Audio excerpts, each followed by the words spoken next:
Sejak 28 Februari, perang di Timur Tengah belum juga mereda. Serangan udara terus terjadi di Iran, sementara serangan balasan juga diluncurkan ke sejumlah target militer Amerika di kawasan.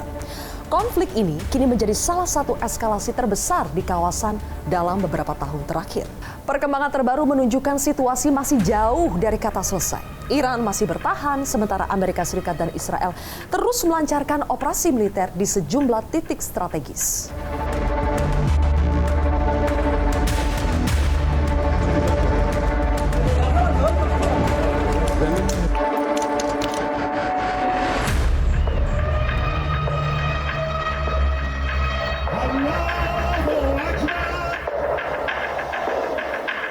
Di tengah tekanan militer, Iran menyatakan perang bisa dihentikan dengan 3 syarat. Pengakuan terhadap hak Iran, pembayaran kompensasi atas kerusakan akibat serangan, serta jaminan internasional bahwa serangan serupa tidak akan terjadi lagi.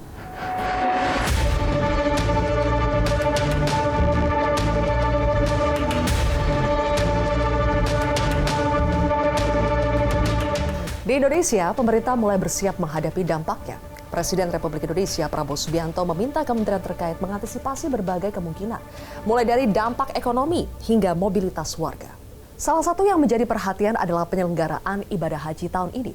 Indonesia mendapatkan kuota 221.000 jamaah haji untuk tahun 2026, terdiri dari 203.320 jamaah haji reguler dan 17.680 jamaah haji khusus. Dengan jumlah jamaah sebesar itu, stabilitas kawasan Timur Tengah menjadi faktor penting, terutama bagi jalur penerbangan menuju Arab Saudi. Jika konflik meluas, bukan tidak mungkin jadwal keberangkatan maupun rute penerbangan jamaah haji Indonesia harus disesuaikan. Pemerintah pun menyiapkan 3 skenario, mulai dari pelaksanaan normal, penyesuaian rute penerbangan, hingga mitigasi jika konflik meluas. Tapi sebetulnya seberapa siap Indonesia menghadapi dampak dari konflik ini? Inilah kontroversi selengkapnya. Nasib jamaah haji di tengah eskalasi, bersama saya, Zilvia Iskandar.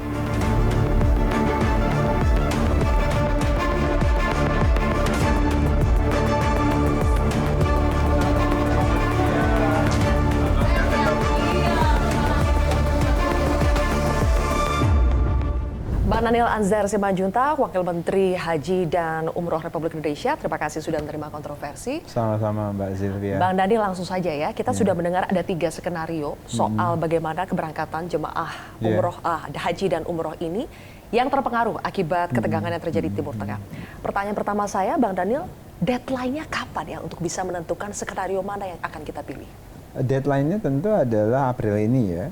Jadi hari ini kemungkinan kami juga akan melaporkan ke Presiden secara lengkap terkait dengan persiapan penyelenggaraan haji. Sebelumnya 2 hari yang lalu saya dan Pak Menteri sudah bertemu dengan Presiden, menyampaikan beberapa hal secara lisan. Nanti kami akan lengkapi dengan data-data segala macam. Nah, salah satu pesan utama dari Presiden itu adalah beliau concern pada keselamatan jamaah, keselamatan warga negara Indonesia yang akan menunaikan ibadah haji di Tanah Suci.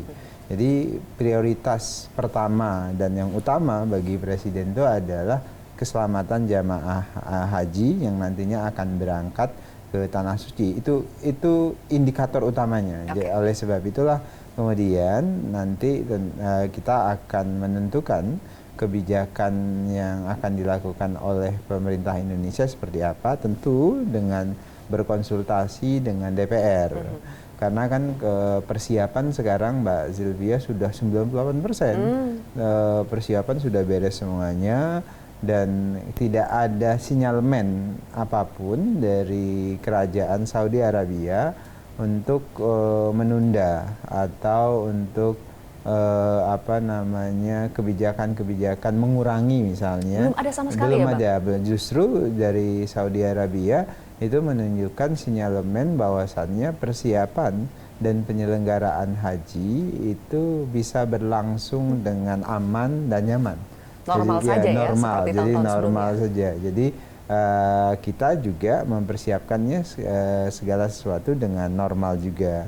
Artinya jamaah haji tidak perlu khawatir, tidak perlu resah Tetapi kemudian segala segala sesuatu yang akan memberikan pengaruh karena dinamika Timur Tengah yang eskalasinya terus meningkat, itu akan kita persiapkan. Artinya ya tadi pesan Presiden, keselamatan nomor 1. Jamaah itu nomor 1. Ya, Bang Daniel, per hari ini berarti kita melakukan wawancara ini masih minggu kedua di bulan Maret 2026. Sementara eskalasi ini kan harus dipantau day by day, betul, ya, Bang, betul. hari per hari. Betul. Jadi kapan dari kita pihak Indonesia menetapkan bahwa ini adalah deadline, tenggat waktu terakhir kita akan memutuskan? Adakah hari pastinya kapan itu kita akan memutuskan? Keberangkatan itu Mbak Zilvia tanggal 22 April. Jadi itu keberangkatan pertama. Nah, jadi sebelum tanggal 22 misalnya minggu terakhir sebelum tanggal 22 kita harus sudah punya keputusan tentang keberangkatan. Dan saya punya keyakinan mudah-mudahan eskalasi akan terus menurun. Kemudian Presiden juga terus berkomunikasi dengan MBS, kan kemarin beliau berkomunikasi dengan Pangeran Saudi Arabia dan juga berkomunikasi dengan negara-negara Arab lainnya, juga dengan pemerintah Amerika Serikat. Jadi 1 minggu sebelum keberangkatan kita pasti sudah buat keputusan, karena kan keputusan itu harus kita komunikasikan dengan semua pihak. Nah, sekarang keputusan yang harus dipahami oleh jamaah adalah kita akan berangkat gitu. Jadi sampai hari ini kita akan berangkat. Jadi jangan sampai kemudian jamaah kita resah, kemudian merasa ada ketidakpastian dan segala macam. Sampai hari ini semua perencanaan sudah matang dan siap. Tapi kemudian juga yang menjadi concern kita berharap begini, Mbak Zilvia. Haji ini kan ada pesan perdamaian. Betul. Jadi kita ingin menggunakan ibadah haji atau penyelenggaraan ibadah haji itu sebagai pesan diplomasi kepada negara-negara yang berkonflik. Bahwasannya mohon ayo hormati bareng-bareng ibadahnya umat Islam supaya bisa berjalan dengan baik. Semoga bisa didengar. Iya, ada ceasefire lah kira-kira. Mudah-mudahan. Bukan hanya ceasefire, bukan hanya gencatan senjata, tapi kemudian berdamai. Dan mudah-mudahan pesan haji itu bisa pesan salam, pesan perdamaian untuk dunia. Itu yang kita harapkan, Bang Daniel. Tetapi kenyataannya kalau kita baca dari polanya, patternnya itu justru serangan itu pecahnya di bulan suci Ramadan. Itu juga yang diungkapkan oleh Iran, ya. Mereka menyerang Amerika, Israel menyerang pada saat bulan Ramadan.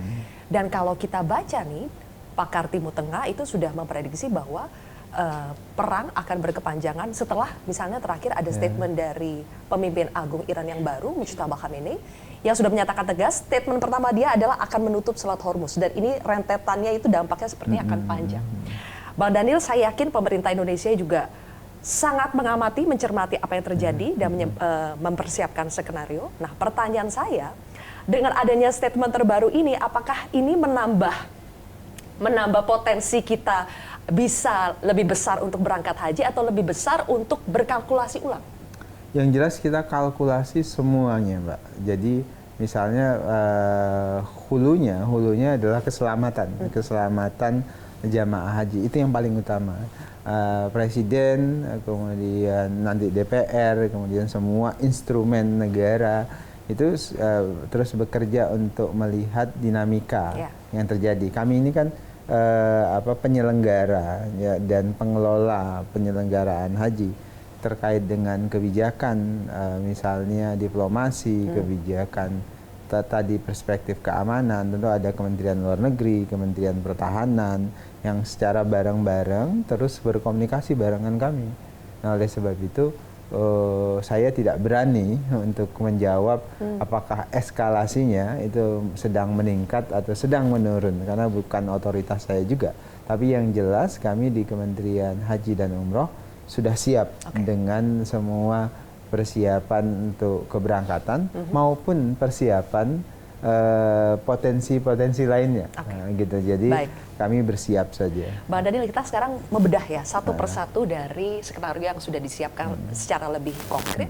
Skenario pertama adalah bagaimana kita tetap berangkat karena pemerintah Arab Saudi juga tetap membuka, tetapi harus memilih rute yang lebih aman. Iya. Rute yang katanya jauh dari konflik, Betul. sehingga kekurangannya adalah bisa menambah jam penerbangan, kemudian juga bisa berpotensi terjadinya pembengkakan anggaran. Iya, betul.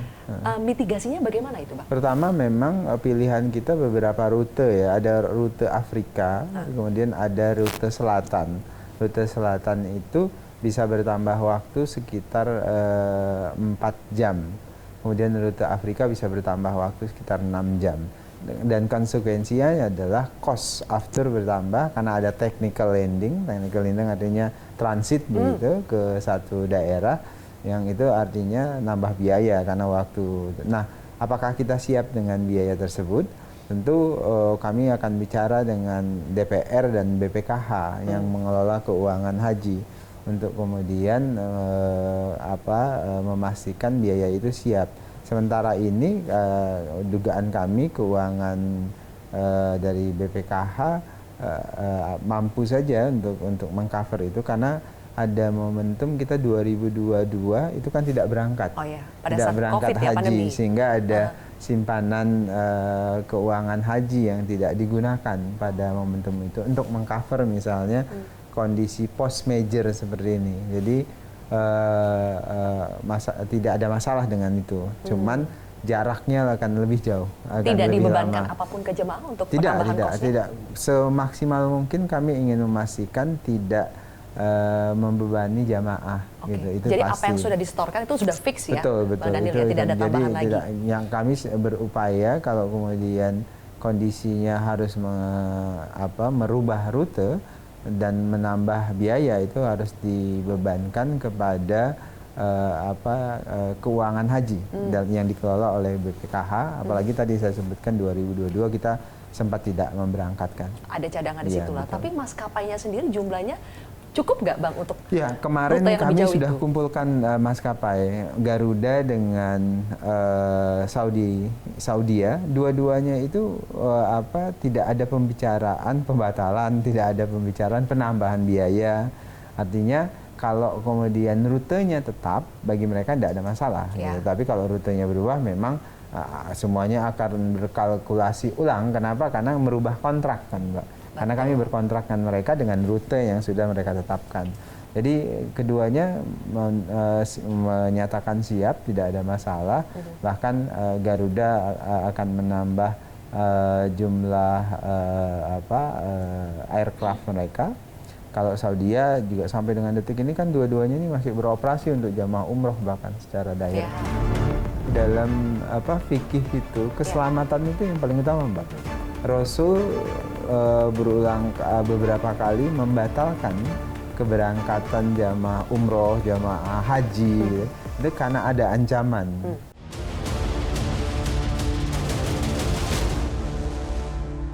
Jelajahi cara baru mendapatkan informasi. Download Metro TV Extend sekarang.